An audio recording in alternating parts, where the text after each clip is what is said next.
All right. Hey, happy Monday, everybody. It's been a couple of weeks since we have all been able to get together.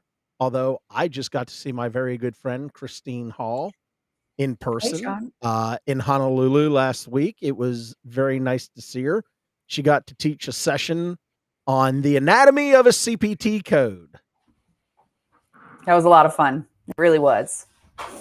I hate that I missed it. Oh, No, I there's really do. reruns everywhere. No, it was um I'm sure it was a fantastic session. It just unfortunately it conflicted with my schedule. And a schedule in Hawaii is a very tight schedule. I was Okay. about to say But something, but it was a great conference in all it was. sincerity. There were tremendous presenters out there. Um, I got the privilege and honor of getting to co-present the keynote with Ron Chapman, criminal defense attorney, who is absolutely fantastic. I think everybody really enjoyed his presentation and hearing, directly from a criminal defense attorney who is in court almost on a weekly basis handling federal civil and criminal cases tied to the False Claims Act and or the healthcare fraud statute. I know I learned a couple of new things that I was not aware of during his presentation. So with that said, I get to welcome Paul Spencer, Scott Kraft, Terry Fletcher, all to the Roundtable, and to each and every single one of y'all tuning in, logging on, and just hanging out with us for a little while. Thank y'all so much. So we have a pretty cool agenda for today. I think we have some very good topics that we want to get into and explore. And I'm going to start with you, Christine. We want to talk about the process of submitting clean claims and what does that actually mean. So let me kick it to you, and we'll kind of go from there. Well, I just wanted to remind folks that I heard a lot over the past couple of weeks of, well, we just send it out with this modifier and see if it works, or we'll add that if it doesn't work, or then we'll change that if it doesn't work. And I just wanted to remind everyone that we have an obligation to submit clean claims. And maybe you don't remember what that means, but it means that a claim that is free of errors, a claim that is so you can't bill something out before that note has been authenticated because that's not documentation yet. It hasn't been signed off. It hasn't been closed. It hasn't been authenticated. But the importance of making sure that we're taking a look at, like my present CPT code, looking at the CPT code itself, the requirements of it, looking for any indicators that belong to it, knowing your payer policy. Think about if you're a specialist's office, you may do 25 CPT codes on a regular basis. Why not know absolutely everything that needs to be known to get those codes processed correctly the first time on that clean claim? So that's where I wanted to kind of go with this early this morning, is just to talk a little bit about why we just don't throw things against the wall to see what sticks, why that raises red flags. Red flags cause audits. And if you look, some of the TPEs that are out there right now from the payers, and oh, sorry, I said I'm having some audio problems on my end. I apologize. You hear me okay? I hear you just fine. Yeah, it's just your visual was melting a little bit, but that's okay. Oh, my visual. That's okay. Keep going. Didn't mean to Sorry. interrupt you. I am melty a little bit today. It was a long weekend of traveling, and I'll tell you. No, In just Hawaii, again to poor remind. girl. I know. Sorry. Put that in there too. Just saying. Right, but again, I just wanted to remind everyone, it is our job when submitting that claim out to make sure it's a clean claim as it's going out the door. The audits are there responding to those people who just send something out and then send the same claim out again with a modifier and send it back out with different diagnosis and send it back out just to see if we can get this paid, rather than doing that process before we send the claim out. Well, it's funny because saves time, saves money.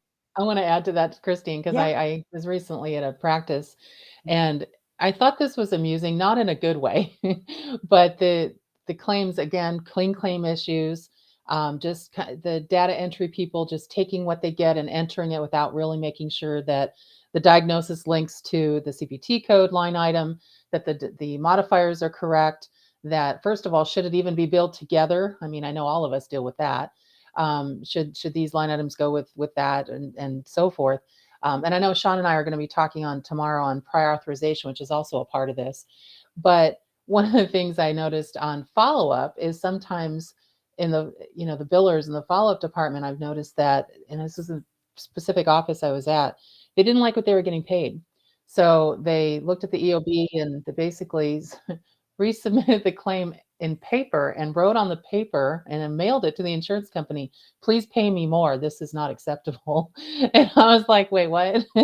I said, you're already contracted for a certain amount of in reimbursement, plus the patient's copay deductible, whatever. I go, post contract information, you can't now say, please pay me more. And they're just laughing at you at the other end.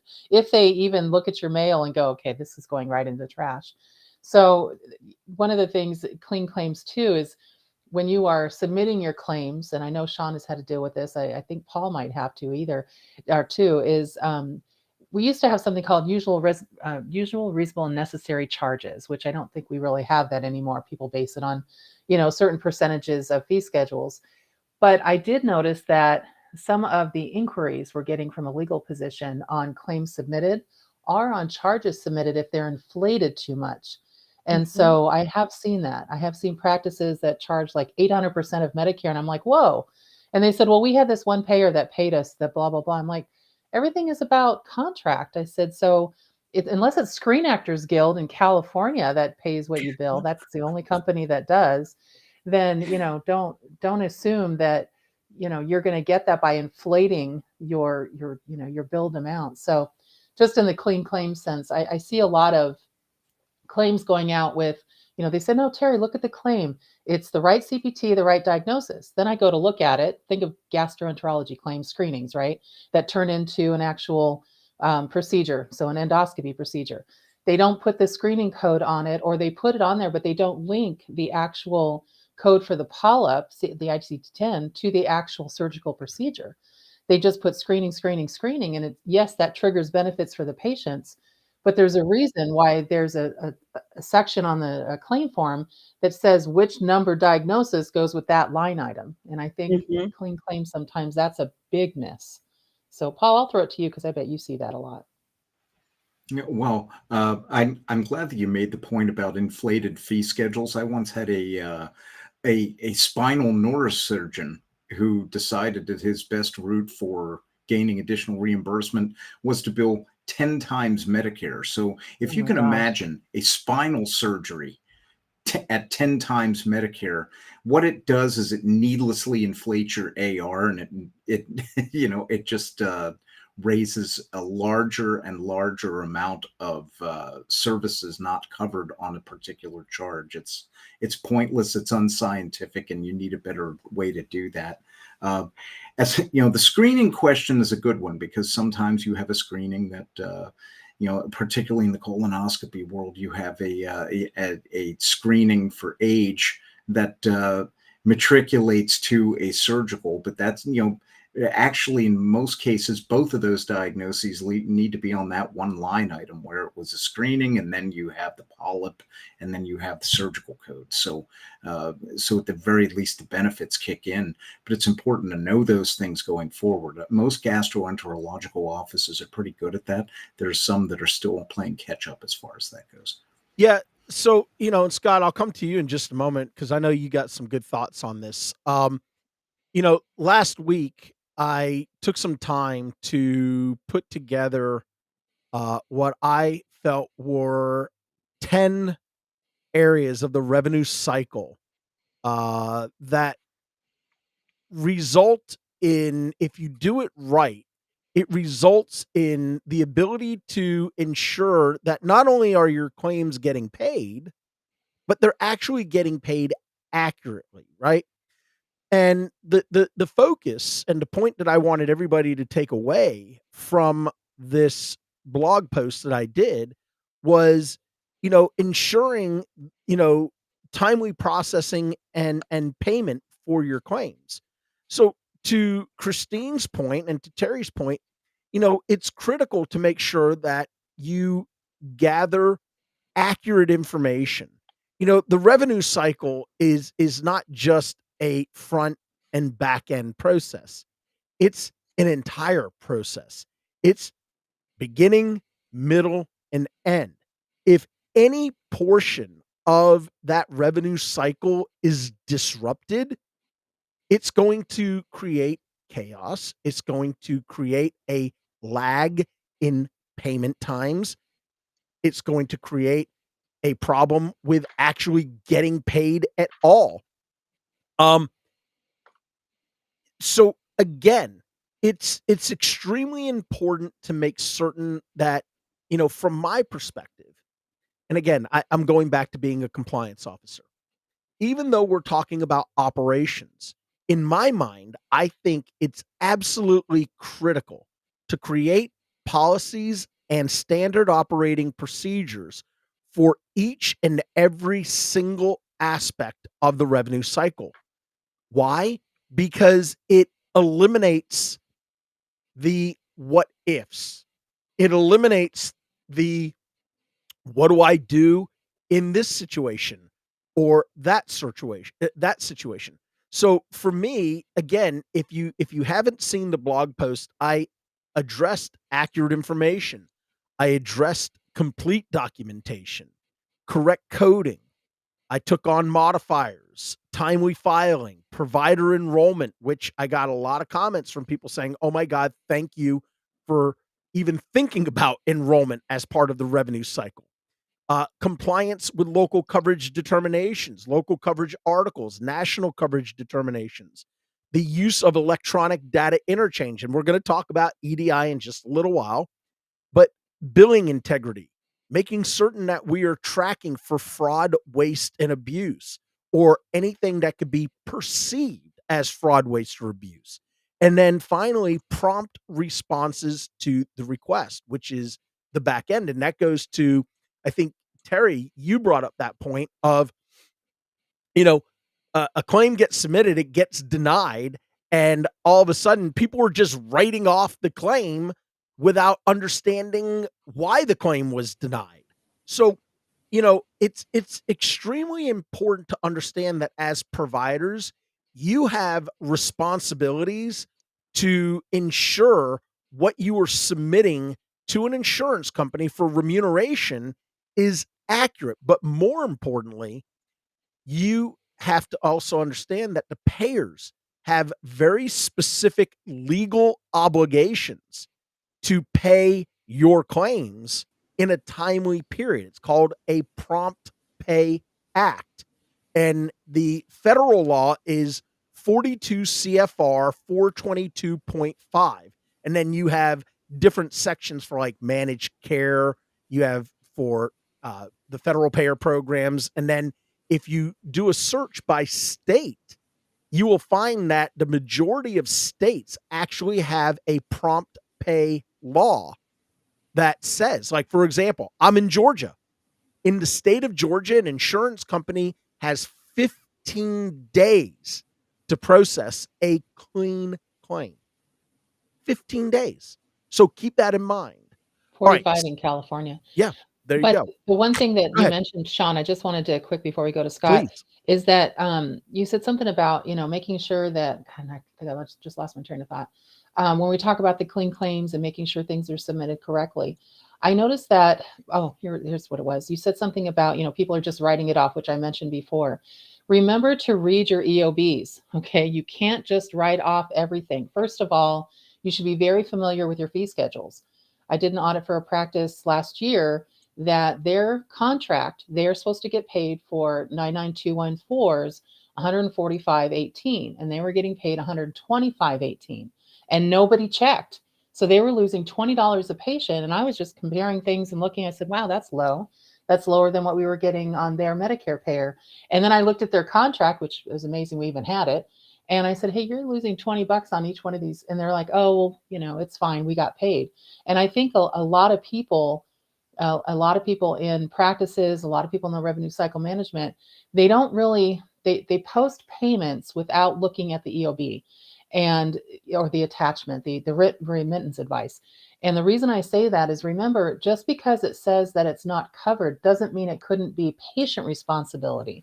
So if you're going to bill something and it may not be covered, it's not bundled, it's not included in the primary procedure, it just says this is not something we cover, they sometimes will say that's the patient responsibility. And if you try to write that off, oh man, you're opening up another can of worms, because that could be considered a Start 2 violation, or incentivizing a patient to stay in your practice and giving them cash in their pocket to stay. So you can't do that either. So the clean claims, as Sean mentioned, it starts, getting authorization to do it Well, and Terry, getting the information. Let's even start before that. The patient coming in the office and making sure you have the correct demographics, insurance card, all that, all the way to the end and the payment process. And it just it's really crazy about what's happening when you see how things are posted.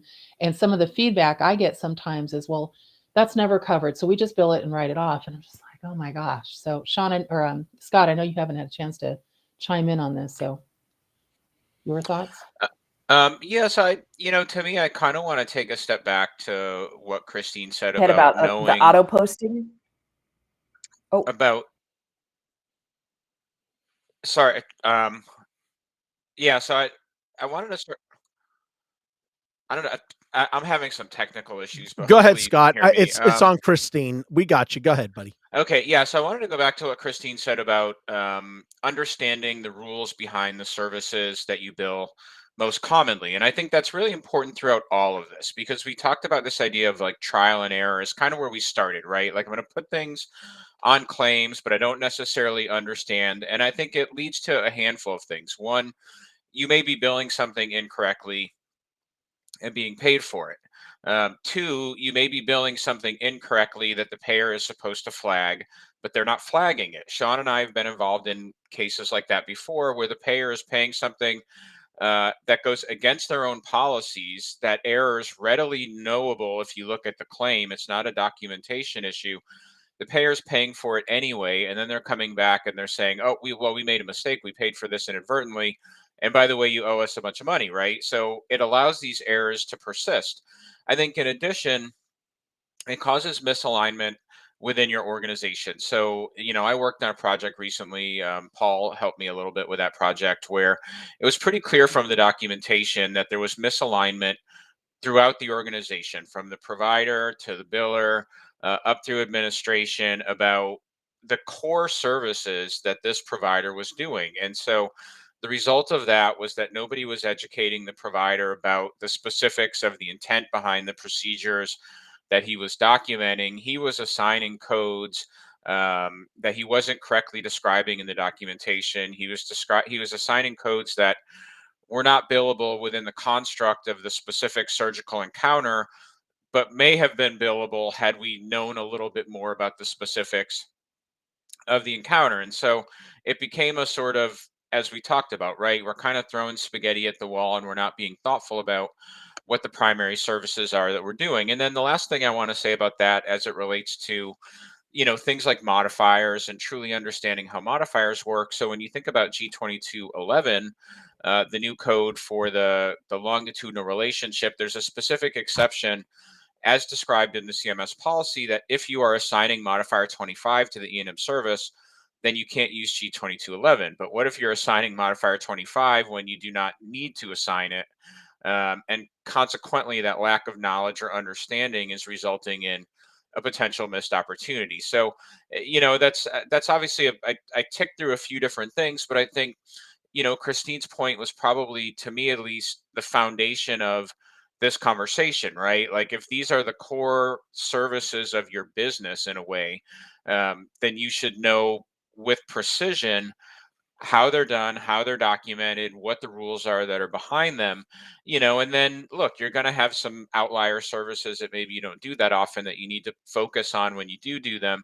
But I think it will result in generally more correct frontline billings. It's rather than letting the system kind of correct you, which I think is somewhat fraught with peril.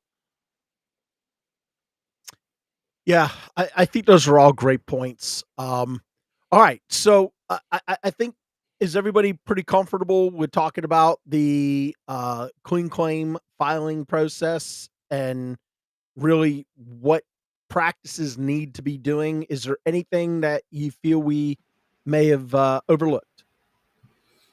Well, I think it transitions into our next talking point Yeah. very well, going back to Terry's point about, uh, sometimes you're lucky to get a claim paid. Right now, we have commercial insurance carriers who are now uh, using the power of artificial intelligence in order to deny claims en masse. So in most practices, knowing that there is a rather reactionary processing uh, system on the part of insurance carriers that basically says we're going to deny a percentage of claims just because and see what happens. There's a thought that, well, it's a miracle that I just got paid at all. So let's just take that payment and quietly move on about our business and let's not look at that. But if you're not really looking at the fine print about how and why that claim was paid, particularly when you are dealing with services where a modifier is utilized, you're doing yourself a tremendous disservice, and it could come back to bite you based on the post-payment audit arena that Sean and I find ourselves in every single day. Yeah. It's fascinating to see that. I was gonna talk about Change Healthcare next, but I want to stay kind of on the theme that we're on right now, Paul. And you had mentioned a topic that I think fits right into this whole clean claims processing, and that is misapplication of diagnosis codes and the Yep. problems that we're all continuing to see from coders, billers, providers. So let's kind of talk a little bit about what you're seeing as the problem. Let's try to identify what the root cause of these problems are. And then let's talk about, what a proper solution would be for this. Okay, so I have to give credit to my colleagues today who kind of put this ball on the tee, mentioning, just correct diagnosis assignment on CPT codes. But with the changes in E&M guidelines back on January 1st, 2021, we have another issue that's kind of rearing its head. And that issue is listing diagnosis codes within your assessment and plan that weren't meaningfully assessed during the encounter. I had a good example recently of a physician who specializes in weight loss medicine. And realistically, the reason why that patient is coming in is they are looking for weight loss guidance. He is focusing on best practices for that patient to lose weight. And what he was also listing in his assessment and plan were chronic conditions that should be taken into account when you're dealing with a patient who has weight loss issues, such as diabetes and hypertension. But he is not the primary care physician, and he is not really, he's not prescribing medication. He's not making any changes to the treatment regimen for those conditions. He basically is taking them into account when pardon me, when looking over the entirety of the patient's weight loss regimen.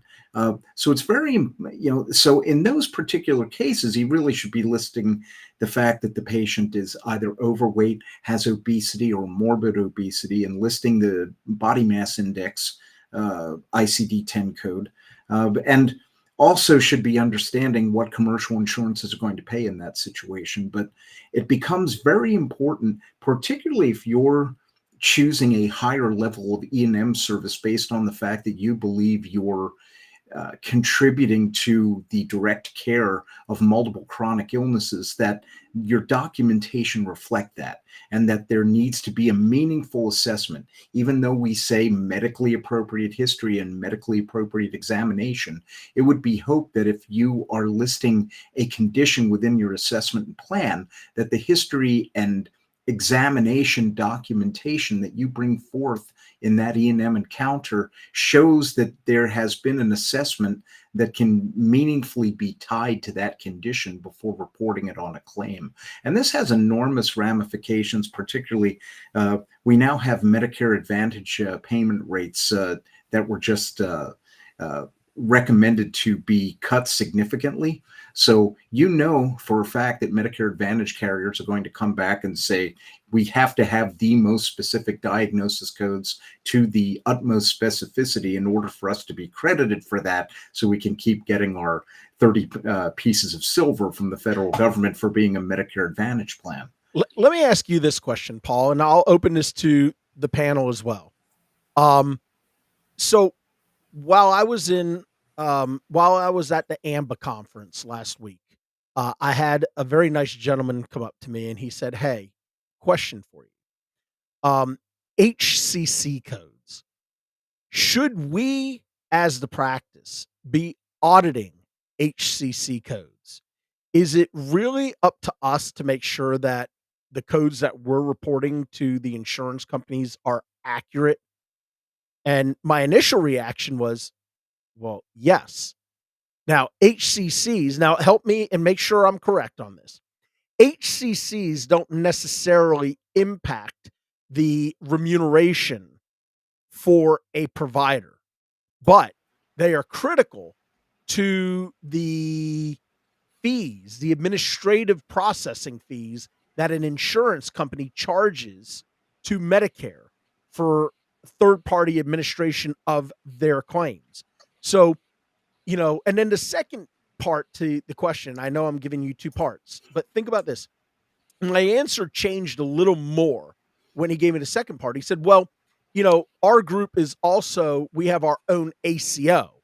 And right then and there, I said, well, definitively, you have got to audit your HCCs, because as an ACO, depending on the type of compensation that you're receiving for it, right, under MIPS or MACRA, you've got to make sure that you're hitting all of these quality measures, and these diagnoses tie into that. Look, I'm not a diagnosis guru. I spend the majority of my time focusing, obviously, on the fraud, waste, and abuse, and the statutes, acts, laws, and those other things. I rely on you all, and that's one of the things that I talked about at the conference. And I see Pam Vanderbilt is on here, who, it was so nice to see Pam out in Hawaii as well. But one of the things that I tell people all the time is, you have got to surround yourself with a group of trusted resources, because again, I don't want to be the diagnosis guru. I want to be able to rely on the Terry Fletchers, the Christine Halls, the Stephanie Howards, the Paul Spencers, the Scott Crafts, the Sanal Patels, the people in that world who I know do this coding every single day. Yeah, I have these credentials, and yes, I earn them and I maintain them, but I am not that guru. So I want to turn it over to you guys to talk about how important is it, because we're talking about misapplication of diagnosis codes. How important is it for practices to, as part of their annual audit plan or quarterly audit plan, to make sure that they are auditing these hierarchical coding conventions, these HCCs? Before Paul answers that, if you don't mind, Paul, I just want to comment on something Paul said prior to that, because HCCs gets into another realm and a whole kind of different thing. But one of the things that Paul was talking about, as far as, and we actually, all of us were talking about it too, as far as linking diagnoses and, reflecting what's in the actual chart. One of the things that I think gets missed, and this is probably one of the hardest concepts for practices to understand, in my opinion, when it comes to ICD-10 coding and compliance, is that there's a difference between putting a code, an ICD-10 code, on a claim form that is active, or that you find in the medical record for today's encounter, something that you're treating today, that you are putting for that data service, versus putting an ICD-10 code on a claim because it's covered for money. And I see people do that. They pull up their local coverage determinations, or they pull up the payer policy, and they say, okay, well, this diagnosis is covered. It's not really on the medical record, and we haven't done anything to find it, but I know I'm going to get paid if I use this diagnosis. And that's what the payer is telling me, to use this diagnosis. That's their thought process. I'm like, yeah, but the patient doesn't have that diagnosis. I've seen it done with cancer. And I'm just like, you've got to be kidding me. And so, yeah, and trust me, Scott, I know it's funny, but not funny, right? And people come in and they've got other disorders of a breast mass, or they've got an unspecified breast mass. There's no cancer found, and they're like, yes, but cancer gets paid. I'm like, people, I want to go, dudes, what are you doing? The most recent one is I had an outpatient hospital where a patient presented with a TIA, and they did a CT scan and they also did an MRI. Well, the MRI was denied because this payer only paid for stroke. And they said, okay, well, we'll just put stroke on there. I'm like, no, you can't just put something on there for payment. They're like, no, it's fine. We can. I said, have you read the ICD-10 guidelines? When you have a suspected or possible diagnosis on inpatient only, inpatient and critical care, and hospitalists, they can actually put those diagnoses on. But on outpatient, no, you can't do that. And so it just, I think we get caught up in coding for money instead of representing what was actually done and what we can support in the medical record as far as that ICD-10 code. And it's payer policy versus reality of what the patient has. And again, be careful when you're doing something for money, because how many times have we said, follow the money and you'll find the fraud. Well, I see Taylor King has something on here. She says recently had a provider say that obesity isn't covered, so they select abnormal weight gain. And and she's like, but it's not abnormal. And I'm like, Okay. exactly, Taylor. I'm like, please don't select something that isn't part of the doctor's thought process just because it gets you paid. So I'm sorry, I'll talk. I had on my rant now. abnormal weight gain after last week. I had too many poke bowls and too Yeah. much moco. So it's time for some visual aids. Okay. I need to remind people, this is the ICD-10 code book. And there are over 140,000 codes if you combine ICD-10 and ICD-10 PCS. And it's only this big for one reason. If there wasn't an actuarial reason to build a code set like this, because we got insurance carrier input when we were building ICD-10, which took about 20 years more than any other civilized healthcare system in the world. If there wasn't an actuarial reason for a code to be in this book, it wouldn't be there. And so when you're choosing a diagnosis code that pays, I'm telling you that somewhere down the road, and we've already seen a variation on a theme with this, the reason why the ICD-10 is that big is that some actuary somewhere is looking at a diagnosis code and saying, we are seeing this diagnosis code being used for a large patient population in this area. And as a result, insurance premiums are going to go up in this area because we are seeing the reporting of that diagnosis code in that area. It's very important to remember that it's a much different system in the rest of the civilized world, because they're really just looking at disease reporting and epidemiology from a public health standpoint, where the insurance industry in this country, because of our payment model, basically says we are looking at these diagnosis codes from a revenue standpoint and what we can do in the future to be able to restrict revenue based on the fact that these people have this illness in this area and we're going to raise rates because of it. Yeah. Well, and I think They've one of the things too, Paul, is you've mentioned diabetes that gets slapped on everything. And I have providers that do that too. And I said, okay, for example, a spine physician, he wants to do a spine surgery on a patient, he put diabetes, the spine doctor's not following them for diabetes. And I said, however, diabetic patients tend to be slower to recover. There tends to be some interactions when it comes to possible sedation issues that you're going to have to deal with because of the medications they're on. There's the comorbidity of diabetes could affect what that orthopedic surgeon is going to do, but unless they document it, I don't want to see it. You're going to have to correlate what you're doing as far as on the claim. And as a secondary diagnosis in the chart, that's fine. What drives me nuts is that we are the only country in the world that uses diagnoses to drive reimbursement. It's really it's unfortunate. maddening. It is kind of like we're the only, aren't we the only country that you can only really get good insurance if it's through your employer. I mean, I'm now having to purchase it Mhm. myself, and it sucks, and it's more expensive than it ever has been. Well, So, the Scott, I didn't best, mean to shut you out. I know yeah. you're still trying to Yeah, talk. two quick points before I throw it to Scott. The best systems in the world are ones that went last. So you're looking at Taiwan and Australia, who have a mix of government plans and private plans. You Yeah. know, the people who went first, I mean, you're better off living in a refrigerator box under a bridge and going into a long-term care facility in England. And the second thing with regard to diagnosis assignment, before I throw it to Scott, I mean, you know, I want to go back to Sean's point about the payment model making all the difference, because I have dealt with practices who are in an ACO who are very much on top of their diagnosis reporting and their diagnosis documentation.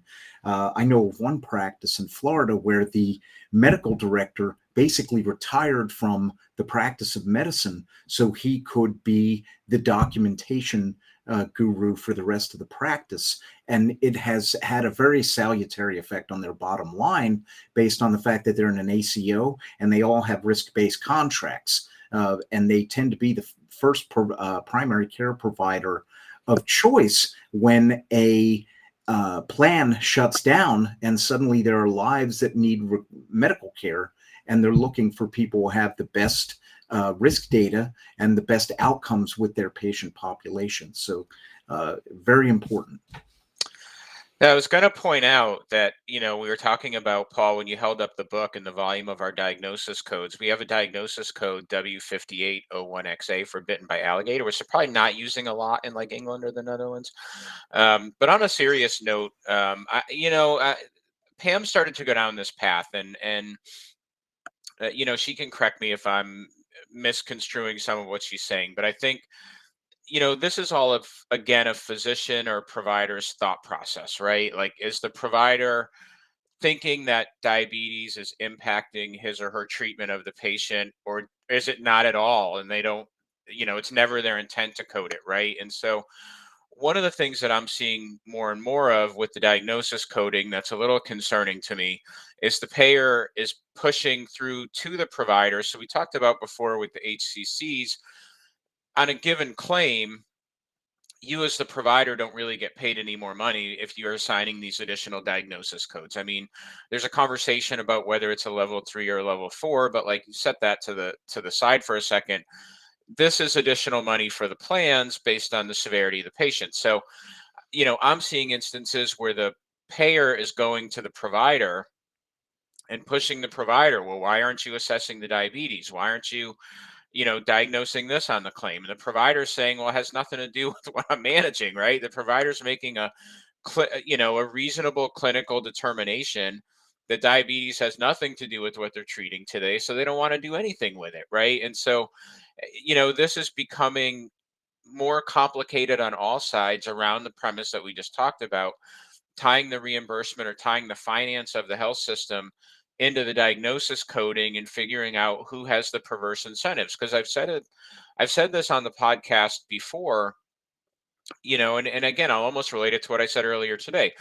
You want to know the core diagnosis codes and what your providers are managing and what their intent is. Because if the plan is pushing you to put certain diagnosis codes on claims, and that's not withstanding later scrutiny, the plan is going to be like poof, they're going to be gone and be like, I don't know what this provider did. They didn't, the rule is you're supposed to assess it, right? And so I do think it's important that the provider's thought process, when I think about provider education, I find myself saying that more and more with diagnosis codes. Like, this is your thought process, right? Like, if you're telling me that you put diabetes on here because it impacted what you're treating, but you didn't document it, that's why I'm taking it off. So if your thought process, include it. If it doesn't have anything to do with it, then don't assign it, right? You're kind of at that fork in the road. And the goal is to match, to me, the provider's thought process and what they're treating. Those are such great points, Scott. All right. Let's move to our last topic. And this one's interesting. Um, because I feel like there's really a conflict of interest here, and I wouldn't be surprised to see the Justice Department kind of take this one up a little bit further down the road. I'm talking about the Change Healthcare issue. By now, I'm sure everybody listening to this podcast, everybody who works in healthcare, has had some run-in with Change Healthcare at some point. Um, Change Healthcare is owned by United Healthcare. And what happened a few weeks back is that hackers, working for an organization called Black Cat Ransom, and they actually call themselves the Black Cat Ransomware Gang, were actually behind the attack themselves. And the cyber attack resulted in this group stealing 6 terabytes. Okay, just process that for a minute. 6 terabytes worth of data from Change Healthcare. And this included medical records, patient social security numbers, and information on active military personnel. Um, what's interesting is that there is a published FBI report. It's the FBI's annual Internet Crime Report, uh, and it confirmed that $22 million had been paid to Black Cat for the cyber attack, and we're presuming that Change Healthcare or its parent company United Healthcare paid the $22 million, or the majority of the demand from Black Cat. Um, you know, the thing that you have to ask yourself is, how did this happen to an organization the size of Change? We all know that the Health Insurance Portability and Accountability Act has been out there since 1996. We know that we've seen the high tech rule. We've seen, all of these different certifications that have come along for SOC 1, SOC 2 certification. All of these exorbitant costing programs. I can tell you, for our AI software program that we used to own, um, CRA, Compliance Risk Analyzer, the amount of security protocols that we had to go through, the number of people that were sitting and writing um, patches for these hackers around the world. Um, it's just incredible, and it's actually funny. And I put this up here because we may laugh at this, but the fact is, these are probably 13-year-old kids around the world that are just these computer gurus who have learned sequencing and coding and all of these different measures to be able to hack into these systems. Think about this. Um, the Dark Overlord, if I'm not mistaken, that was their name, that hacked into Coca-Cola and to Disney and Delta and all these Fortune 500 companies. Well, this cyber attack, okay, and as I said, it has led to the theft of 6 terabytes of information. It's an infinite amount of information. I'm sure every single person listening to this podcast, your information is contained in that 6 terabytes. If you've ever been to a doctor, I'm sure your information's contained in there. Um, but the what has happened is, all of these medical practices, these hospitals, these health systems, I have clients that are reaching out to me saying, "Sean, I've not seen payment in 7 weeks now." We've had to resort to putting everything onto paper claims. What do we do? How do we handle this? What kind of guidance should we expect from Change Healthcare? What is United Healthcare doing? Well, United put out a response. It's an interesting response, and I will post it to LinkedIn here in just a couple of moments. That's sort of their FAQ page and the what ifs, ands, and buts to this cybersecurity attack. So let me pause there because I know Scott, Paul, Terry, y'all have had some experience with clients reaching out as well, saying, "Hey, what do I do? How do we handle this? Where do we go from here?"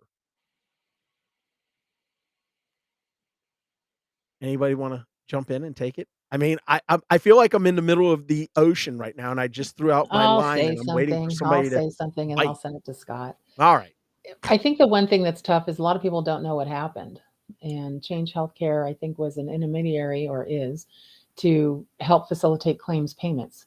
And there was a lot of payments that weren't paid because of a breach, correct? I think I'm Yes. correct in a lot of that. But the thing that I think people miss is that the what is it? 4 billion profitable United Healthcare owns it or is tied to it. And Yes. then the government is out there saying, well, we're going to help this and help that. Why? If this is owned by another company, that company who is ultra profitable needs to be the one responsible to fix it. And I think a lot of this is a lesson, not just in cybersecurity, but in trusting the third party vendors that we have and having a backup plan. And I think that a lot of practices, they just didn't have a backup. They didn't know what to do once this happened. They didn't know who to go to. They couldn't call because when they called, they were either the call was dropped or the lines were busy because everybody was calling. And I think when you have such a such a huge breach in trust, and then it's again tied to money, and for millions of members that had to deal with this, it wasn't just thousands. They had quite a bit tied to this breach. That I think that the providers are kind of stuck with now. Who do we trust? Do we just go with another third party vendor? Do we trust the government's going to fix it? Who's going to come to our rescue?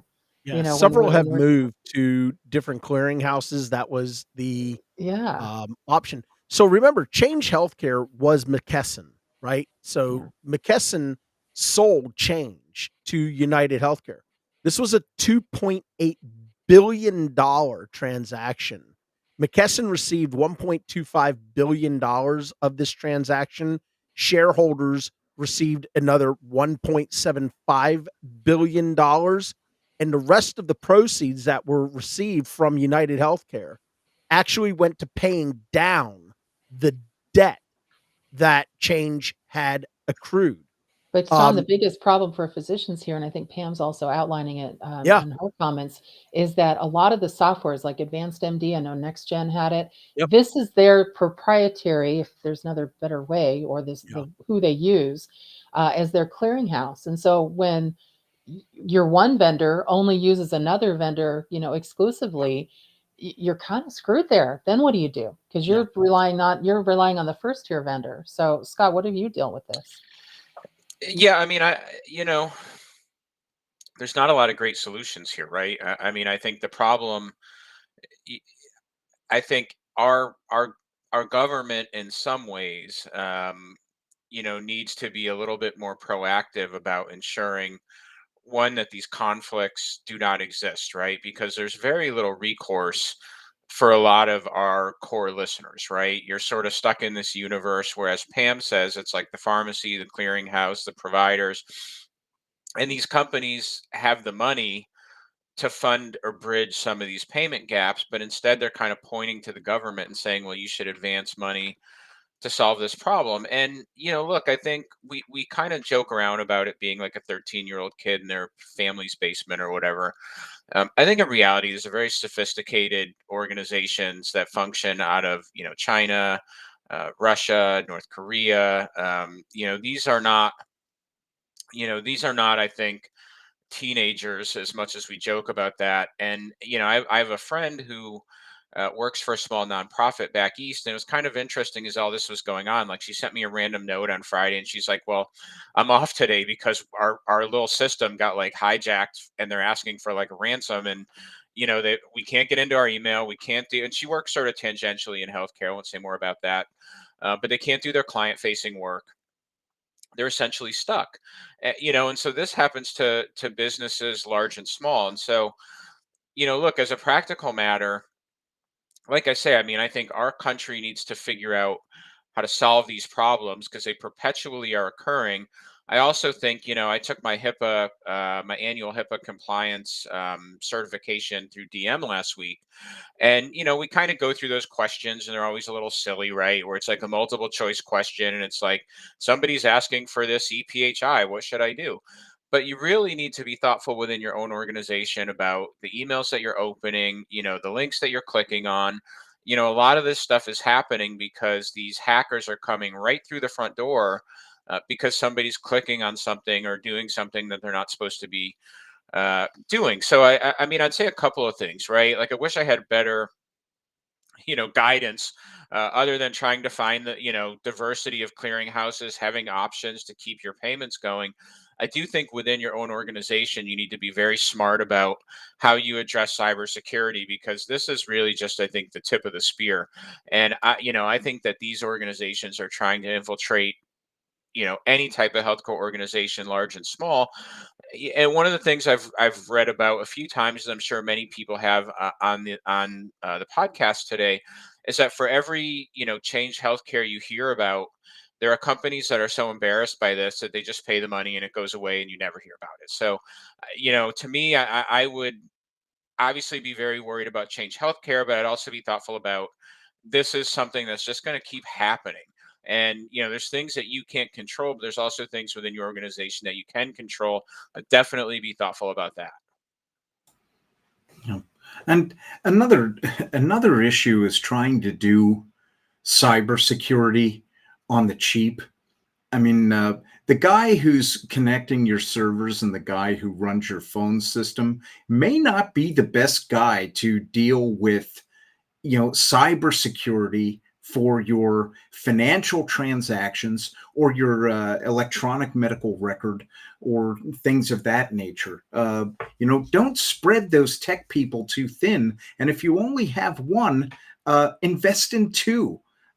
If it hasn't become completely clear in the last 18 months with things like this hack, and there was another hack of a small hospital about 50 miles west of Chicago, where that rural hospital that was focused on treating people who weren't particularly close to a major healthcare infrastructure in their area, that hospital had to shut down. They made the calculation that it was cheaper to shut down than pay the ransom, and now people are don't even have the choice to make make that medical provider their main medical provider in their area. It causes great inconvenience to that patient population to try and find care elsewhere. All the points that Scott made about, not opening the wrong email or not sharing your password with people, all very good points. But you also have to make certain that you're making an investment in those systems, because it is crystal clear to me that major hacking groups see healthcare systems as low-hanging fruit, particularly healthcare systems that are in small and very easy to take advantage of. Well, and I think your comment about the resourcing is incredibly important because, one of the reasons that I don't think these are necessarily teenagers is they tend to know what to ask for. Like they know the size of the organization that they've gotten into, and they know they're going to ask for something that's going to hurt, but is generally doable. And I've read a few things about some of these organizations, and it's shocking how it's almost like they have a customer service department. Like it's fascinating to read about. I mean, what's happening is horrible, but it just goes to show you that, yeah, I mean, you need to treat e-security as a priority, right? So it's not just so much giving people like a HIPAA quiz every year, although I think that's important too, but making sure like are people locking their systems when they go away? Are what are we doing to like both try to sequester email flow, but then enforce it? I work with organizations where they send test emails to people all the time, where they're kind of spammy and they see who clicks on it as a means for education, and you really need to be hyper vigilant about those types of things, I think. Well, I think, Scott, too, people forget about virtual workers and Yeah. what they're doing from home who also have access to remote access into their Well, system. and that's one of Absolutely. the first questions I ask when we talk about remote work and the clients I work with is like, whose equipment is your work being done on? Is it always your equipment? If you have a remote worker, can they but take out their own laptop and log into something? Like, how do you, manage that in terms of, if they download a bunch of games or any of that stuff? And it's something that we just have to be cognizant about because different people are educated at different levels. Like I go visit my dad, he's 80, turn on his computer. It's like fireworks of pop-ups for like 20 minutes because God only knows what he clicks on, right? And so when you're training people to work in these environments, there really needs to be a focused training on that Did you and know there's ongoing still a education. Did you know there's still a dial-up for AOL? I, I I, found did- that out. Yeah, I you didn't remember know that that. sound it used to make? Ding, Oh ding, my ding. god. I was I don't know, in somebody's house the other day. I'm like, I know that sound. And they're like, oh yeah, sorry, we still do dial-up. I go, they still have dial-up? I There's did still not And know that. landlines. I had to part with my BlackBerry for an iPhone. I want my BlackBerry back if there's still Let dial-up. me Okay. I You did just not know brought up that. something that is such a sore subject for me. Oh no. The fact that I have AOL still. Well, no, that's hysterical. I didn't know that they still had landlines. I Um, know. uh, the BlackBerry. I love my The BlackBerry. BlackBerry was the single greatest I loved invention. it. I was so sad to have to go to an iPhone. But I don't like the I touch didn't like screen. the black one. That had all kinds of issues. I liked the silver one that they Me came too. out with, Me and the too. trackpad, and oh my I god, could that thing feel was my numbers. I know. yes, Oh, I just wanted to say something about you posted something for the Change Healthcare. It's in the feed, yes. everyone. But I want you to, this is to the listeners, I want you to also be cognizant of the fact that it's a marketing ploy for them to say, we're closer to bringing this back online, just so you know. They're going to continue to say that unless you keep hammering them. When is that happening? And get with your congressman, make sure you're saying something to your senators because they will just let this go as long as you let them, and time Yeah, flies, and all of a I don't sudden you'll think this one's realize a gonna couple of I don't years. think this one's gonna be let go. I really don't. I I think this hope. one, because it's a multi-billion dollar corporation, I think where UHC has had their issues before and having to pay $350 Mhm. million settlements in the past, I do not believe OCR is going to walk away from this one. This could be the biggest payday Yeah. for OCR ever. I do believe there's going to be, if there's not already, behind the scenes conversations happening right now. Um, the director at OCR, he is a very uber aggressive individual. He's looking for the big fish, and I think he's about to land a whale. Yeah. So, Well, one last point I want to make because I please. know that we're close to the end of time. I mean, uh, what I tend to think about here with UHC basically being the owner of Change Healthcare, where does this bleed into Medicare administrative contractors and the fact that we have major uh, insurance carriers who are handling Medicare data every single day uh, as part of their normal claims processes. And now here is one of those companies who not only have Medicare Advantage information within their claims universe, but what does this mean for every other MAC and the way they transact claims, and how good is their security? And it better be a wake up call in the C suites of these Medicare administrative carriers to get on the ball and really concentrate on security and make it stronger than it even is today in the absence of a Mac hack thus far. Absolutely. Absolutely. All right. Well, that's going to bring us right to the end of this Monday auditing, coding, and compliance roundtable. We lost our good friend along the way, Christine Hall. We sure hate that, because she is such a valuable contributor to this panel discussion, but she was having difficulty with her internet. I guess she's still one of those using dial up AOL. I don't know. Um, but I want to thank Paul Spencer, Scott Kraft, Terry Fletcher, and for the few minutes that Christine was able to join us.